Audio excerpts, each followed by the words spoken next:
Հայաստանի օրենսդրության որոշակի կարգավորումները, եթե դրանք հետևվում են,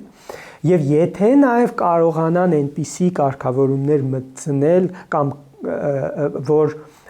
ոչ միայն այնպիսի կարգավորումներ մտցնեն, որ այդ սկզբունքները չշրջանցվեն, որ քաղաքականության մեջ չի կարող մի մարդ, ասենք միլիարդավոր դոլարներ ծախսել եւ գնել բոլորին, հա, դա քրեորեն արգելված է։ Հիմա ինքը կարող է փորձել տակից ինչ որ այլ մեխանիզմներով փողեր ծախսել, որ դրանով կարողանա ձայներ ապահովել իր համար, հա։ Ենթադրենք այդ ընտրությունների շրջանում իր հետ փոխկապակցված անձանց կազմակերպություններում ու ընկերություններում հանկարծակի մի 50-60 հազար աշխատողներ գրանցվեն, հա, ասենք մարդկանց վերցնի ինչ որ միտեղ աշխատող գրանցի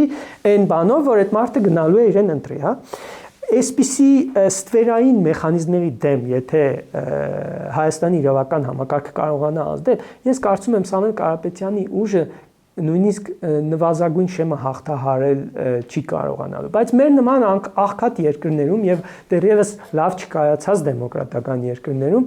այդ միլիարդատերերի էֆեկտը կա, որ ինքը ոչ մի բան չանի, միևնույնն է, մարդիկ ինչ որ մեծ սպասելիքներ ունեն եւ այդ ինչ որ մեծ ուժ են տեսնում։ Հիմա կտեսնենք ոնց կարձագանքի Հայաստանի իրավական համակարգը, նախ կտեսնենք իրենք կհամարցակվեն, ինչ որ այդպիսի ստվերային ճանապարհներով փողեր ծախսել, որ կարողանան իրենց ձայները ապահովել, թե չէ։ Կհամարձակվեն